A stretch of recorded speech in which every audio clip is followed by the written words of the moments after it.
Okay, we'll start. Om.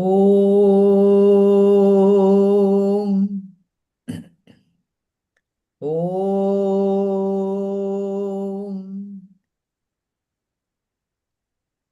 Om. Om Sahana Bhavatu Sahanau Bhunaktu Sahaviryam Karavavahai Tejasvinavadhitamastu Mavit Vishavahai. Om Shanti Shanti Shanti.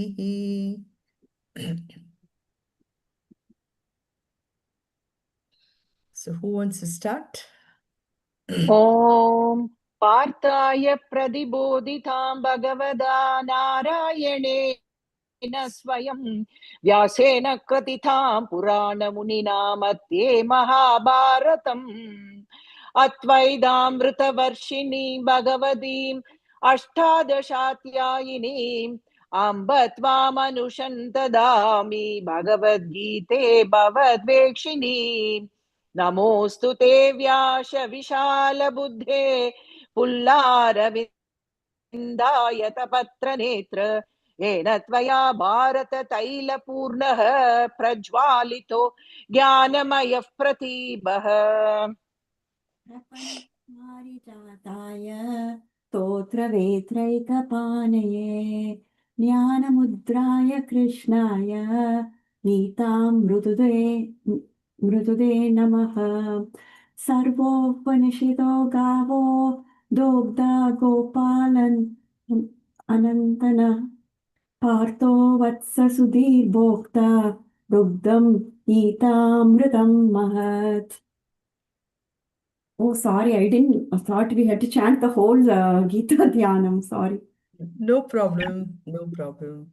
वसुदेवसुतं देवं कंसचाणूरमर्दनं देवकी परमानन्दं कृष्णं वन्दे जगद्गुरुम्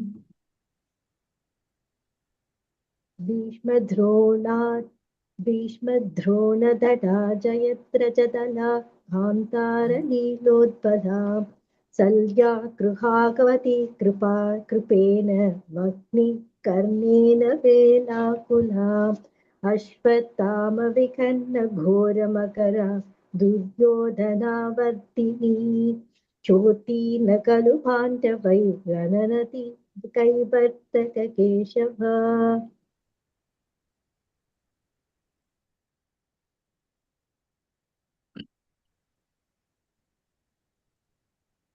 Suvarna, you want to try? Parashreya. No, Parashadya Vachasa. No problem. No problem.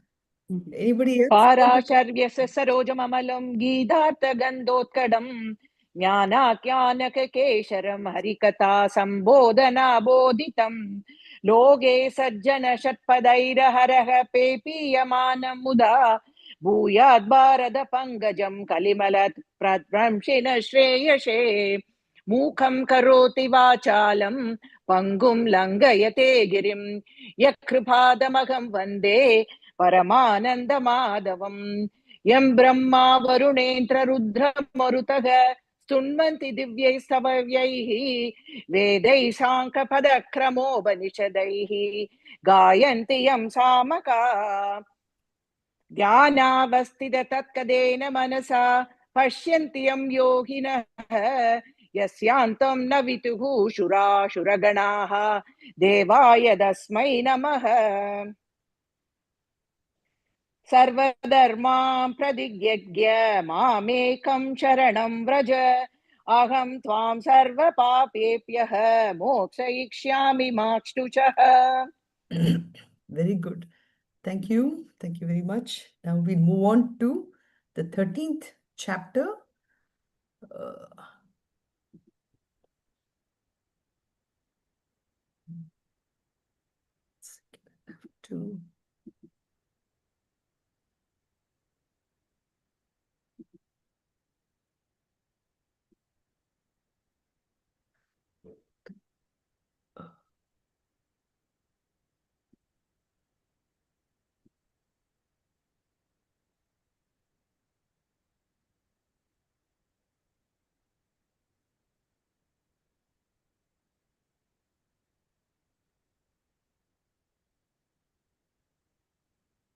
Okay, so we are beginning with the 13th chapter today. We are entering into the last part of Bhagavad Gita when we think about parts, as in three parts of Bhagavad Gita. We finished with the first two parts up to 12th chapter last week, and now we are entering into the 13th chapter, which is the first of the six chapters of the last part of Bhagavad Gita. And this is where we are now. So, again, reflections. I want to start off with starting us asking ourselves, we all are blessed, I would say, to have this opportunity to study Bhagavad Gita. And the question always comes is, you know, uh, before Bhagavad Gita came into our life, um, how are we leading our life? Or even if you want to think about how are we leading our life today? What is really important for us? And how is a general life pattern? Any thoughts on this?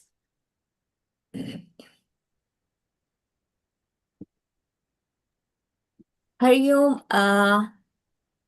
before Bhagavad Gita, I think it would be, we say, right, our mom and our dad, they are our first gurus. So we'll be going with whatever they have taught us, and that's how it's going to be. So whatever issues we have in life, we are going to be kind of solving the same way or working out how, it's like your parents' voices you're hearing in your head, trying to, figure out how to solve that.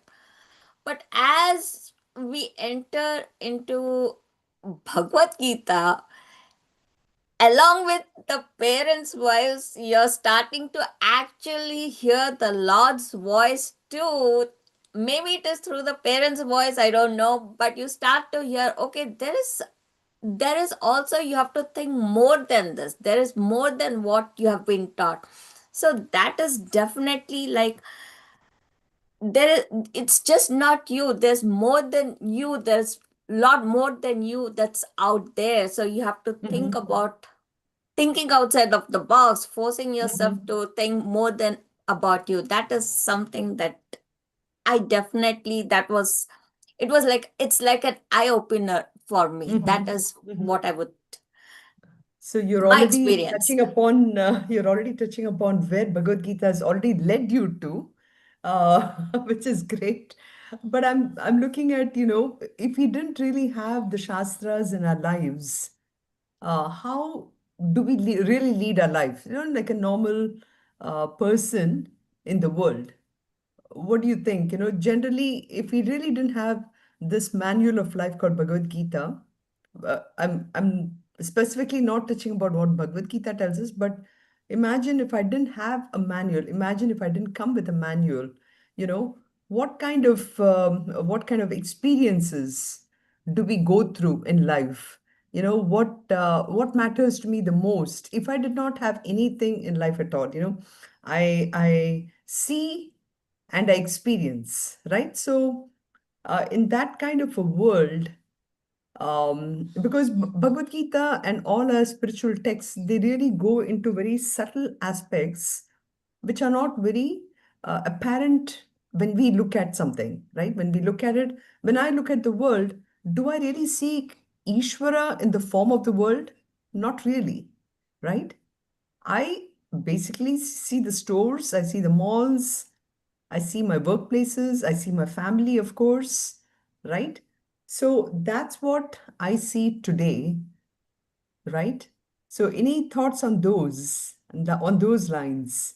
I actually, I don't have a lot of thoughts on those, but I have different questions now that you've raised this question. I have other questions now. Uh, if we did not have anything, which means that we are not following any religion, there's no Hinduism, there's no Christianity, there's no Buddhism, there's no Jainism, we are not following any real religion. So we cannot even say we are animals, because animals also follow their nature, whatever their cycle is, their lifespan is, and the life cycle is.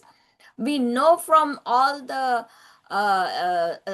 discoveries that the scientists have made, the science has made about the animal kingdom. We know that they also follow a A systematic, they certain have a pattern. nature, so there's something governing them. So we cannot at that point say that we are the animals, because there is a nature, there's something governing them. So where would we actually fall? Then it would be like, we would be, I think we would be whatever nature we have at that moment of time, we would follow that. Now what it is pure speculation, I guess. No, but you're right. I mean, you're right. I mean, um, if we did not have any religion at all, we would follow the nature and nurture, right? Nature and nature, but nurture. The only difference between us and animals would be is animals are going through also the same experiences. It's not as if animals don't feel pain, and it's not as if animals don't feel love. And it's not as if animals don't feel an attraction to another animal. I'm just looking at all the dogs. Nowadays, there's a proliferation of dogs on the street, proliferation of cats on the street. And when I look at them, cats are attracted to each other. So they do go through certain emotions. But would one cat ask the other cat, guess what? Maybe they do to some extent go through even amount to a little bit of dislike, right? Maybe they like one cat over another cat, or even among dogs, or maybe a cat may say, no, I don't like you, dog. I'm just going through very basic emotions here. That, but would a cat or a dog ponder upon, oh, you know what, wait a minute, I don't like you because, that word because, I don't like you because you are so and so and so. Even to that level, maybe an animal may not be able to think. But we, on the other hand, may say, I do not like you because you are not a certain color, or you are not a certain jati, or you are not because you eat different food. So in India, there's lot of that going on, right? I mean, vegetarian versus non-vegetarian food or whatever. I don't like you because you eat certain kind of food. I don't like you because you live in a certain locality. That kind of thing would animals go through. So that, in some sense, is the difference between us and animals. But anyway, that is not what I want to really go through in this flow here. Is, do we really pause to think how my life is going? You know, what are the kind of experiences am I going through? And also, this aspect is, am I happy as I'm going through all these experiences? What kind of an emotion am I going through? Do I really know what the meaning of happiness is? You know, is happiness really something when I get something, I'm happy, and when I don't get something, I'm unhappy?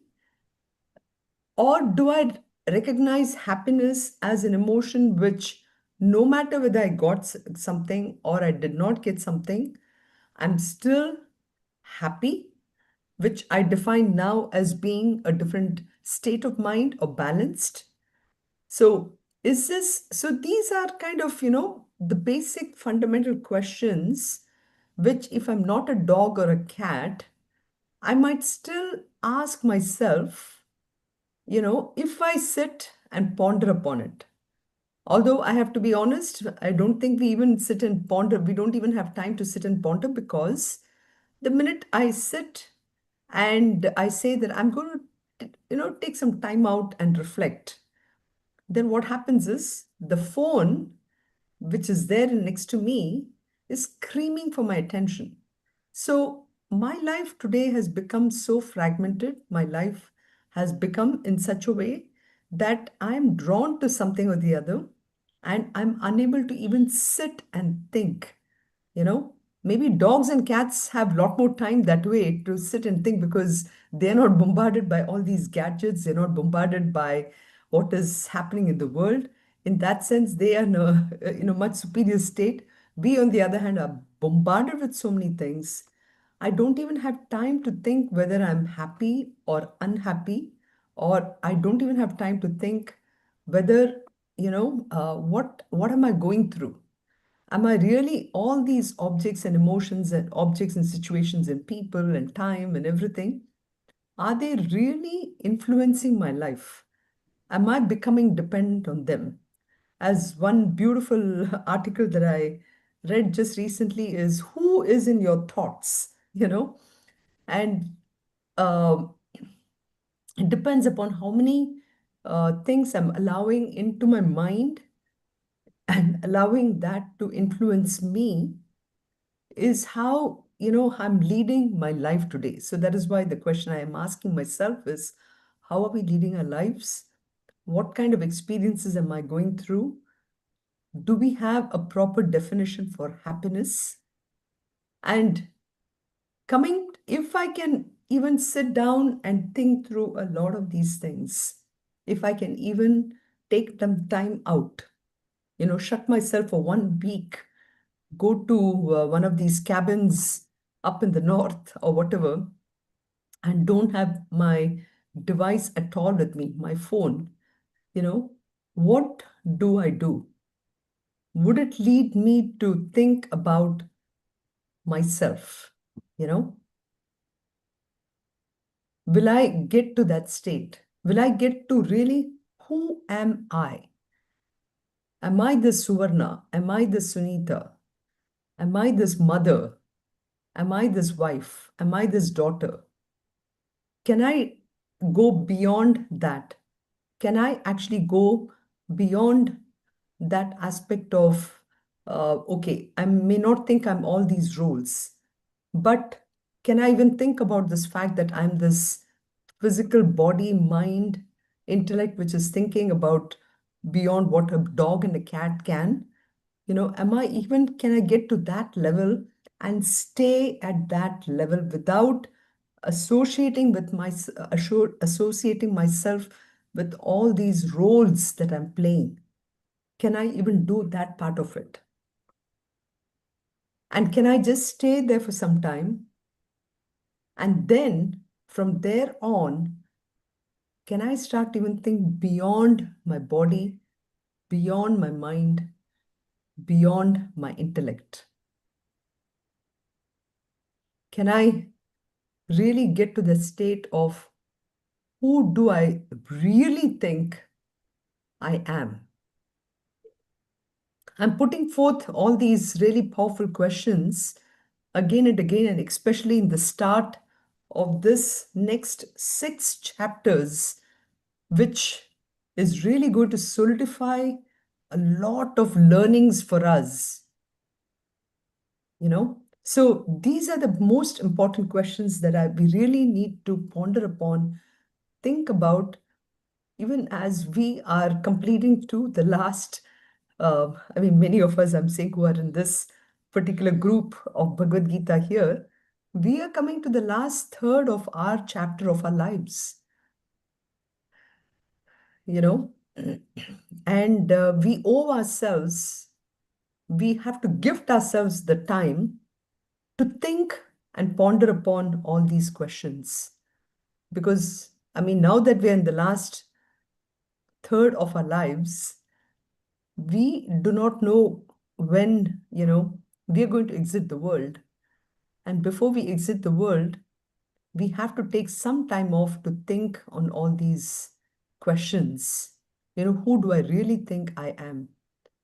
Because that's where, going back to what Suvarna started with initially, to say that, if I did not have religion in my life, if I did not have the philosophy in my life, if I did not have the most powerful texts, even among all the philosophies in the world, the philosophy that we are studying through Bhagavad Gita is the most subtlest, most deepest. That kind of a philosophy, how is it resonating with my life? Am I really giving myself that time to reflect upon? So you will see that this next 6 chapters of Bhagavad Gita is going to take us to that deep question.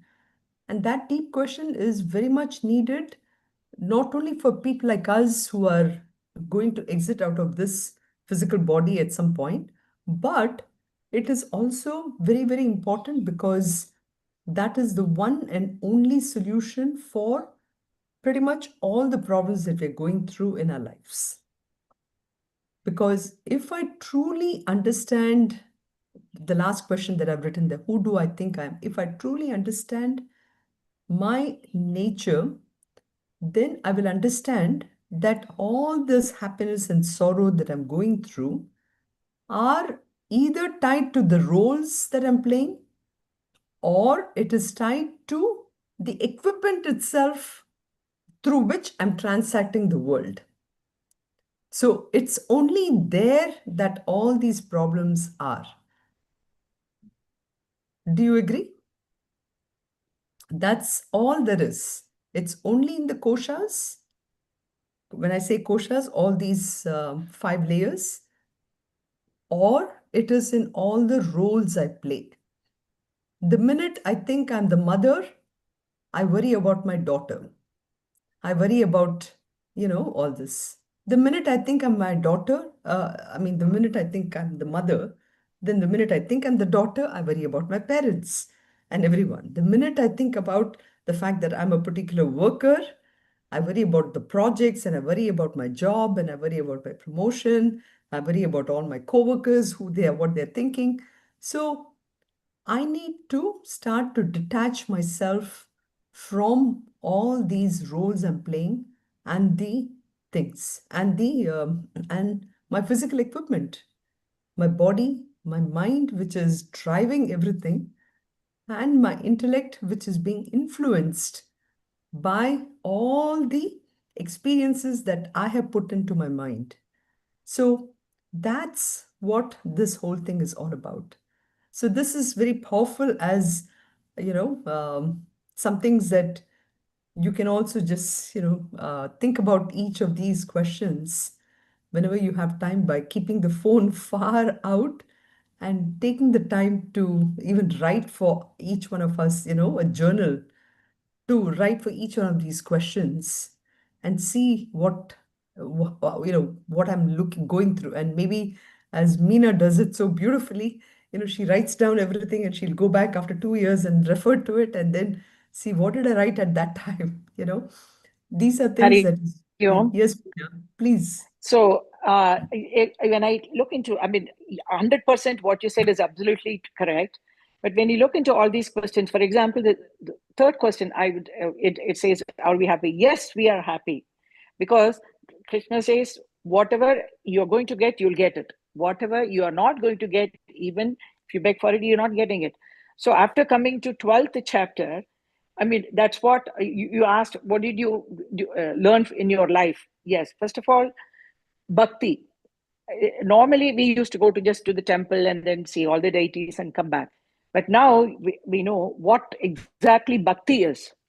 How do you put in your mind bhakti is number one. Number two, you're saying, are we happy? Yes, because Lord Krishna is giving 100% assurance, 200% assurance. You catch hold of his lotus feet, he's going to take you, he's going to take care of you. Then why are you not happy? Yes, So that's right. number one. And then who do you think I am? I'm nothing. I'm totally nothing. And then what do you think about yourself? Everything. We have Lord Krishna in ourselves. So we are Yeah. nothing. We are nothing at all. So we don't have to think about what you are. Maybe you're Mhm. holding a big position, or you're having a big house, a brand luxury car and all that. But that's all not, it It's not going to come with you for sure. Mm-hmm. And yes, you said if all of us, most of us are in the third part of our life. Yes, we don't know. Some may be tomorrow, some may be after 5 years, some may be after 10 years. That's about it. So having come to the third stage of the life, still, if, as Lord Krishna says, give everything, have detached attachment. It doesn't mean that you don't have to love anybody, you don't have to love anything, but it should be detached. So that's what I learned up to this 12th chapter. 100% Yeah, sure. wonderful. There is a lot Fantastic. of difference. There is a lot of difference from day one until today. 100% sure. Beautiful, Meena. Thank you for sticking through all this and Thank you. being able to share your reflection on this.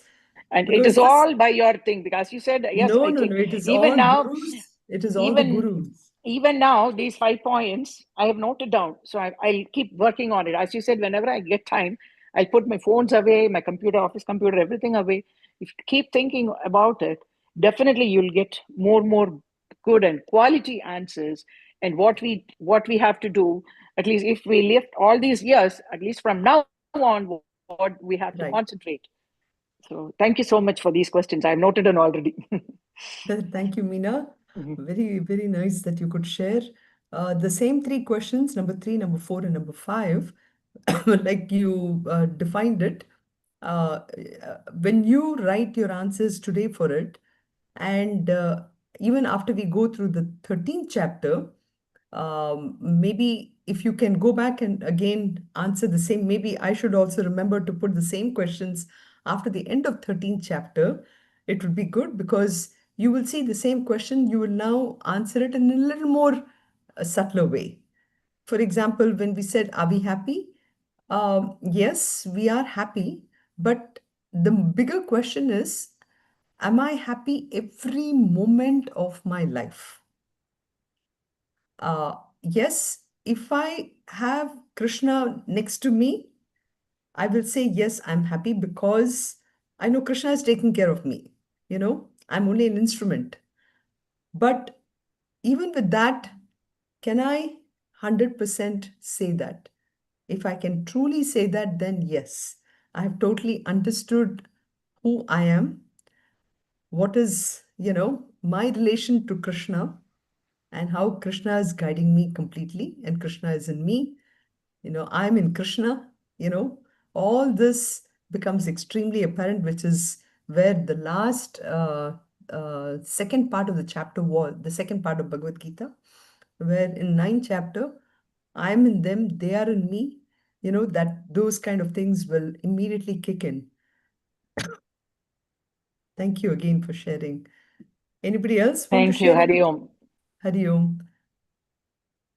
Okay, so now we are entering into the third chapter, which is Trayodasho Dhyayaha. And what is the thing about it is Kshetra, Kshetragnya. Those are the two words. Kshetra, which is the field. And typically, when we think about a field, we automatically think about a farmer, right? A farmer and his farm. So here, it's not as if we're going to really talk about a story about a farm and a farmer and all that.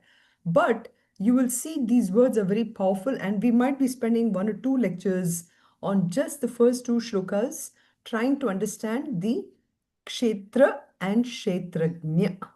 So kshetragnya is the knower. Again, it's a yoga, kshetra, kshetragnya, vibhaga yoga, yoga of the field and its knower. Okay, so that is what it is. This chapter is going to be all about.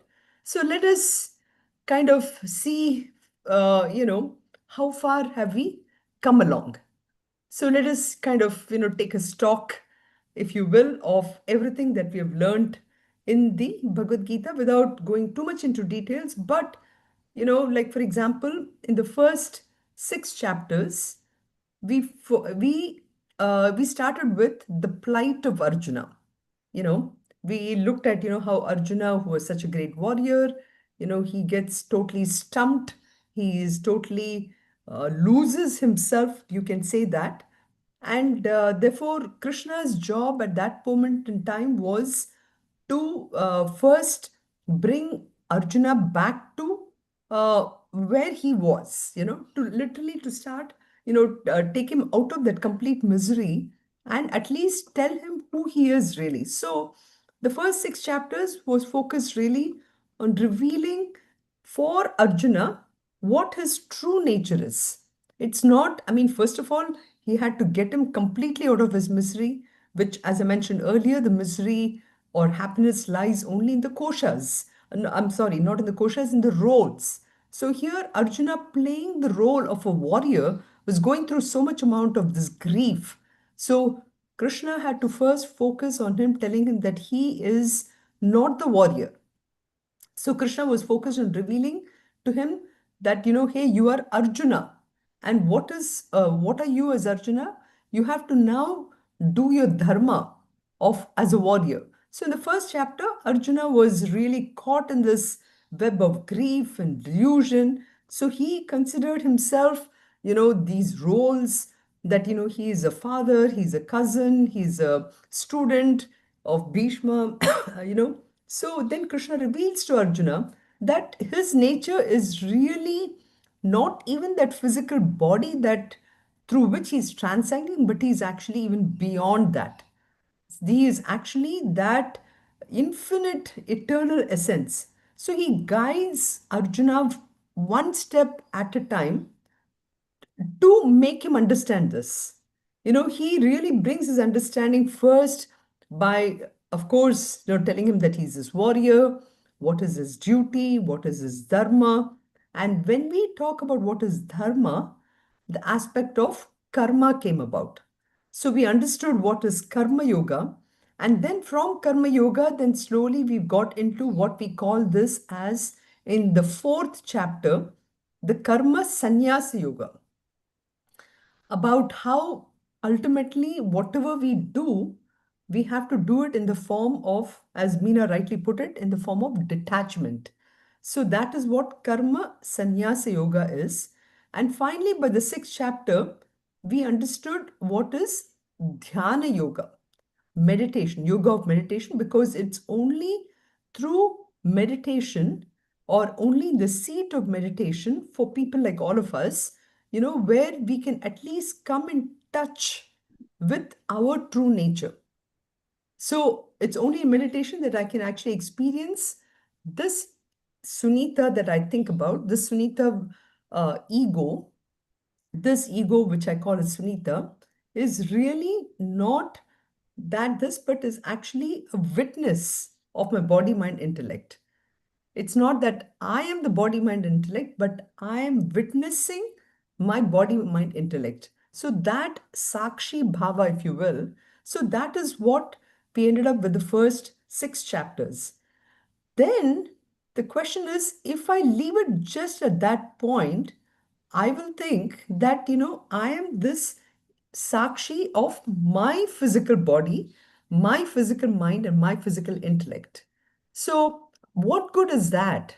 At the end of the day, I am actually living in this world with many such, quote unquote, I'm just using this for the sake of our discussion today. I'm living with many other Sakshi Bhavas, which is actually not true. At the end of the day, we'll come to know that there is only one Sakshi, but I think that I'm living with many such individuals, right? So, therefore, Krishna had to come and say that, what is my relation of me with the world?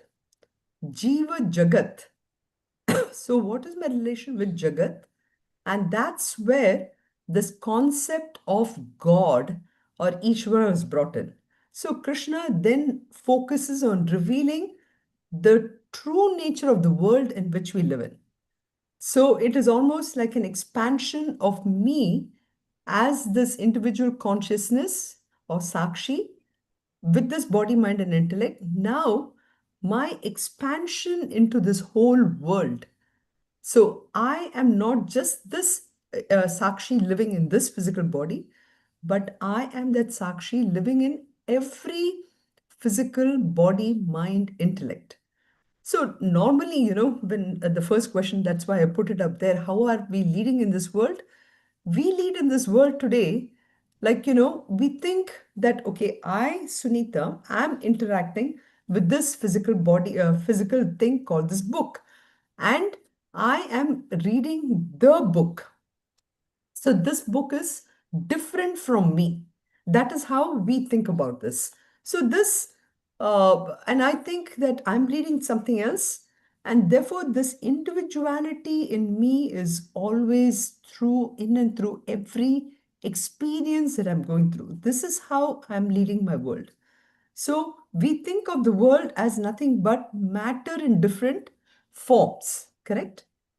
So therefore, Krishna now, has to come and he has to reveal to Arjuna that this world is really not just this inert physical matter, like I showed you with this book here, but it is also made of something else. And that is this consciousness principle. Okay. So Sat, Chit, Ananda, that aspect of it. Actually, I don't think we have gone deep into what Sat Chit Ananda is, which is what this 13th chapter on we will get into quite a bit. But it is not just Sat alone, which is what the physical body, with the physical part of the book reveals here.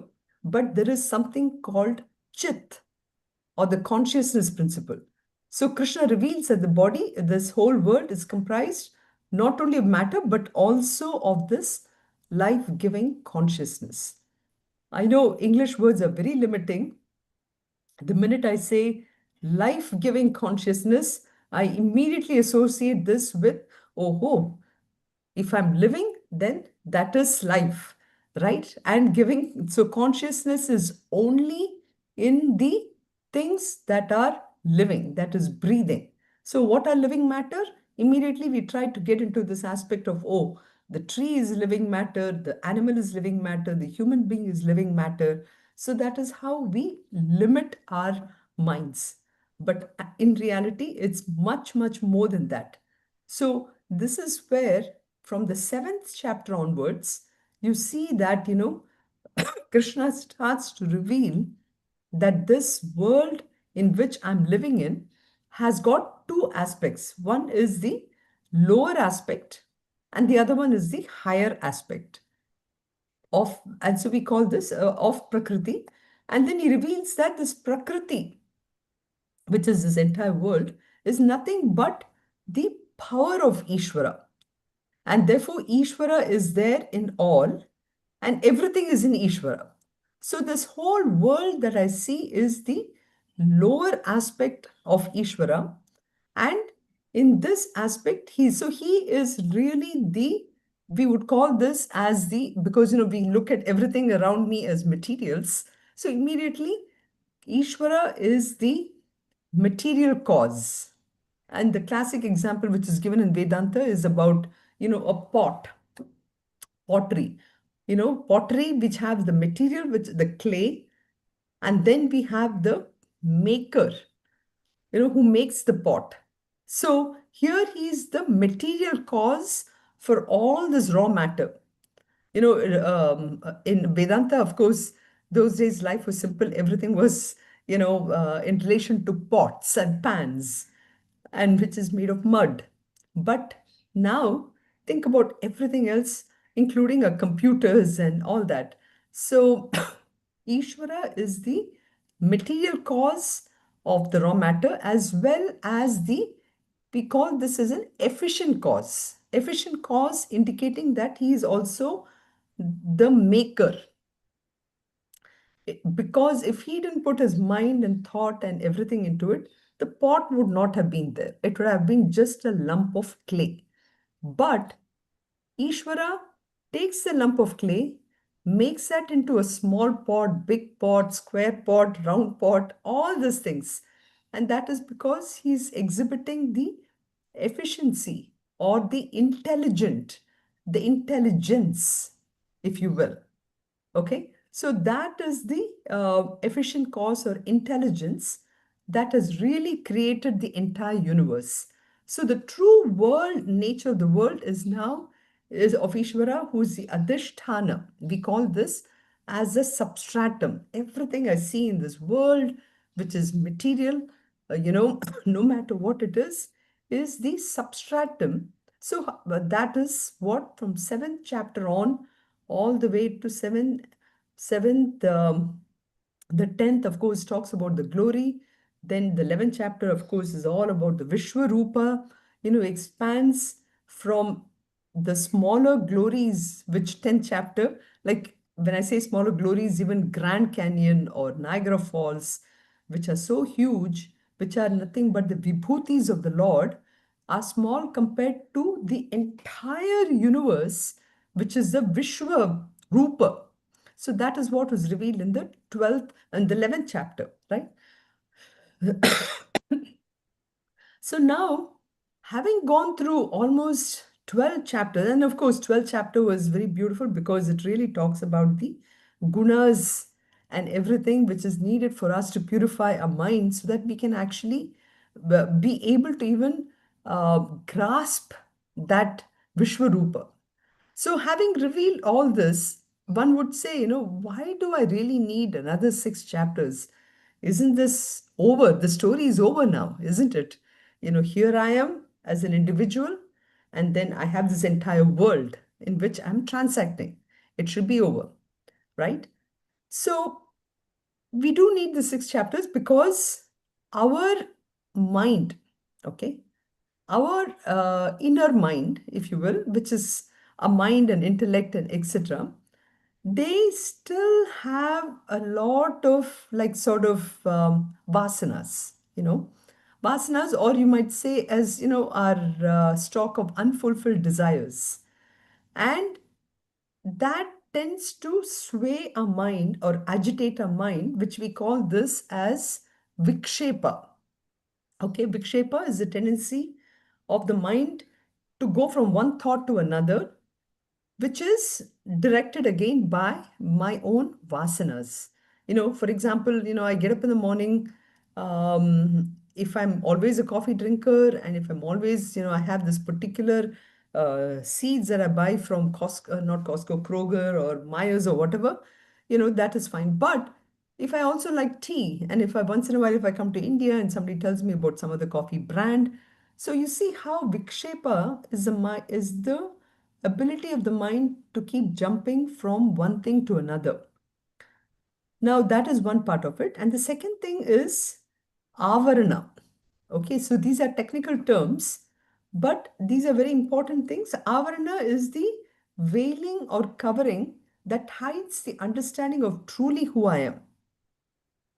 So for example, even though I'm talking about karma yoga in the first 6 chapters, and karma yoga, is helping me to really fulfill my dharma and all that, but my old desires or the way I would have transacted some things comes into play and pollutes my mind to do something else. So it kind of prevents me from truly understanding who I am, even though I would have gone through the dhyana yoga part of it and everything. So, karma yoga, as much as it helps to remove all these defects by extinguishing the six selfish desires, bhakti yoga is necessary, which helps to remove this defect of vikshepa yoga. Vikshepa, not yoga, sorry, vikshepa, which is a defect, right? Through in and through everything that I'm doing, that I'm able to still see Ishvara. So the point is, even in spite of all this bhakti yoga, we will never be able to completely understand what moksha is. Now, moksha is really to understand that me as a jiva is no different than this entire world. I mean, we need to come back to this aspect of what we called as am I really happy all the time? Okay.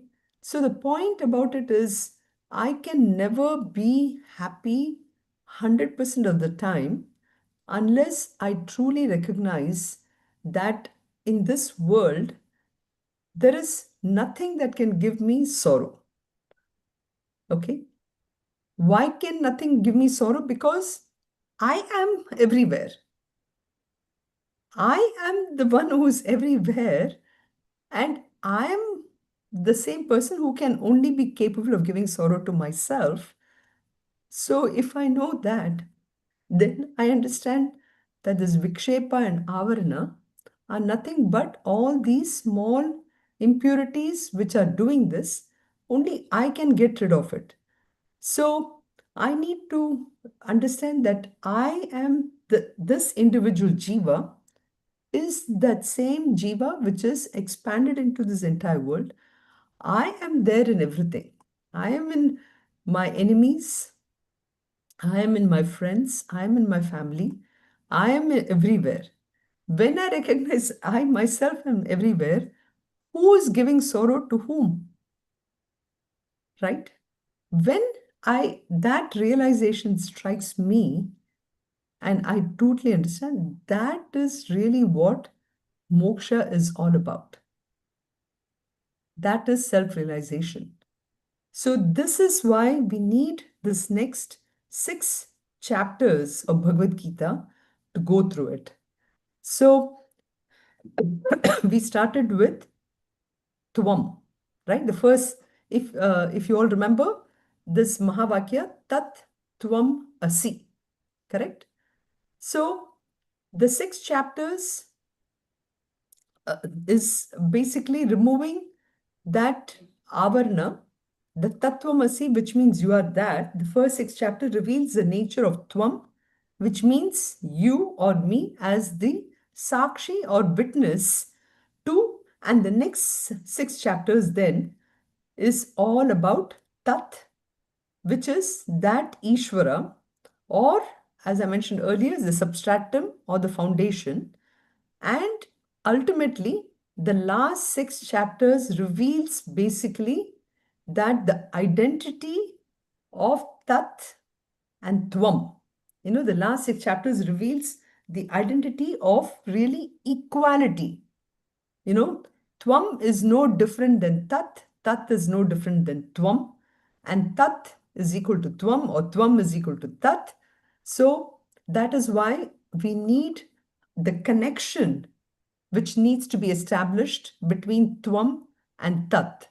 So that is why we have this next 6 chapters, which is, you'll find sometimes it might be a little difficult to really keep on, understanding this aspect. It's a little more deeper, and that part of it. So Krishna actually starts this chapter itself to address, Arjuna as Kaunteya, whose intellect is sharp as a knife, or Kunta, so that he remains sharp and alert throughout this next 6 chapters. So everything that we have learned so far, you will see is, how this one. So Tvam, which is Jiva, is what, was highlighted in this first 6 chapters.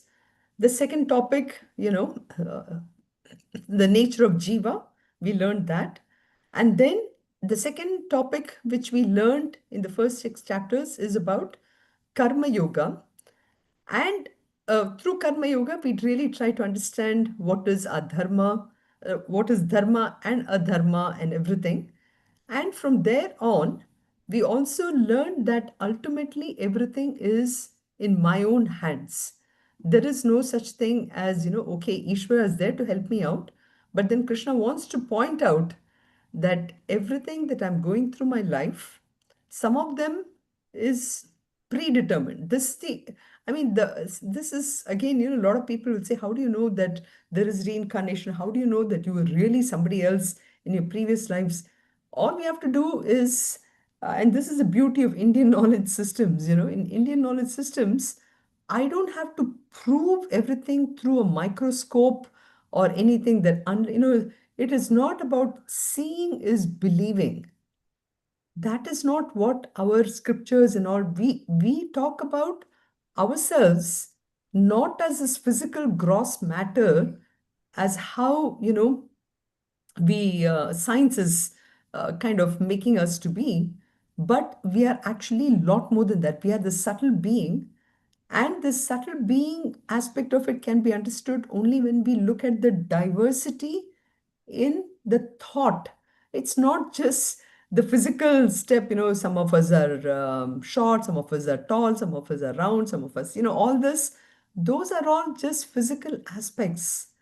And even just physical aspects, we tend to lose many of our energy, our nice matter energy, in wasting looking at the gross aspect. But in the Indian knowledge systems, we are looking at even beyond that, at the subtle aspects. So Krishna wants to really point out that we are our life is a continuum, just like how I take, Vasamsi Jirnani Yatha Vihaya, second chapter, and all that, it's not as if, just like I take my clothes, I change my clothes in a day, different things to suit the occasion, or I change my clothes over a period of time. I was wearing diapers and now of clothes, and then, saris, and after that, going back to 90s, whatever, after 95, you can't. So just like that, all these physical koshas are only things that I'm taking one at a time. And that is what Krishna is trying to say, that as you're taking up all these physical garments and you're trying to fulfill your duties in each one of them, remember that we have a way to change our own life. And that is where Bhagavad Gita comes in, is that Bhagavad Gita is a way for us to remind ourselves that I have a journey, and this journey can be cut short completely when I totally understand that my true nature is the nature everywhere, that I'm not this individual self.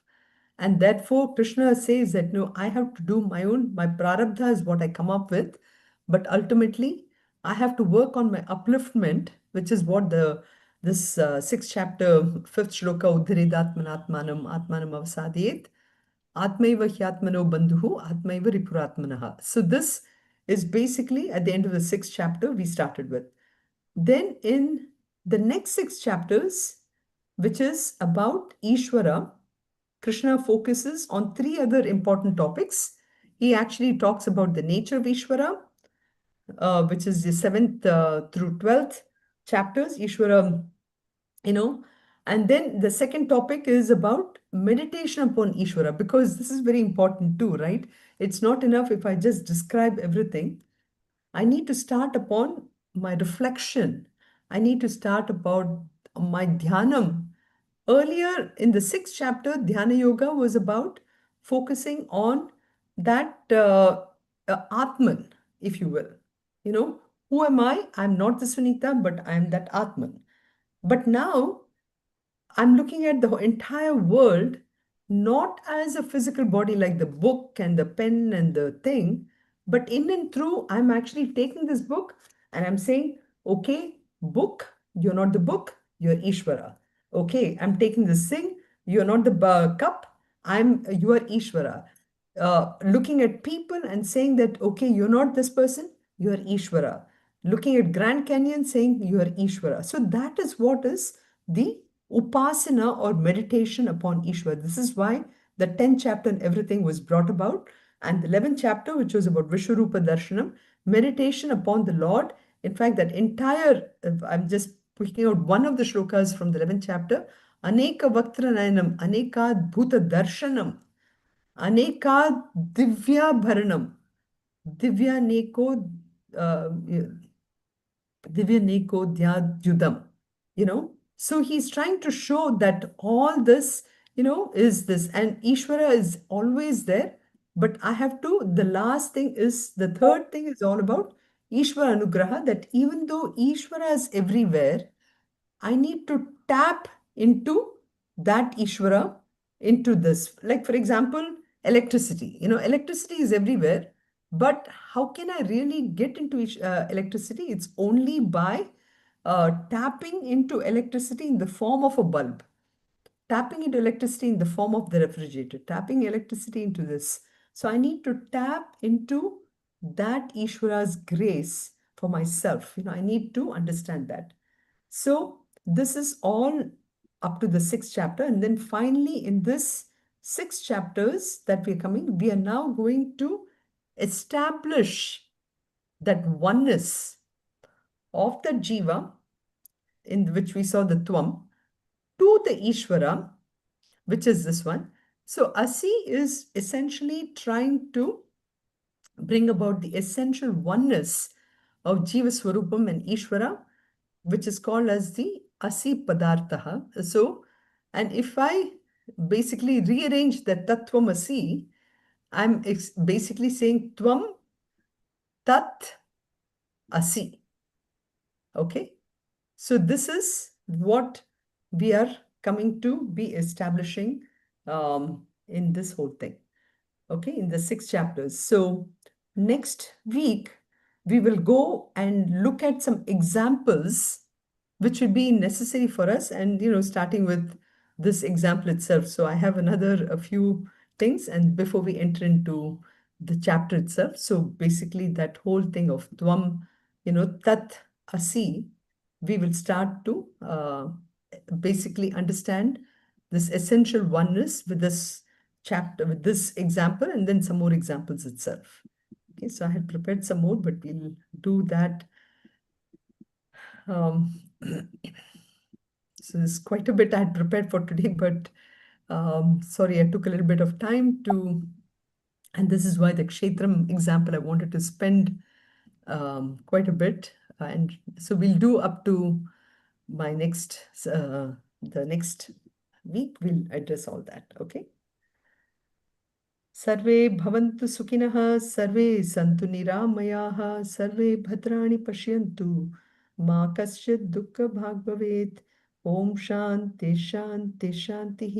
ॐ पूर्णमदः पूर्णमिदं पूर्णात् पूर्णमुदच्यते, पूर्णस्य पूर्णमादाय पूर्णमेवावशिष्यते. ॐ शान्ति शान्ति शान्तिः. हरिः ॐ श्री गुरुभ्यो नमः. हरिः ॐ.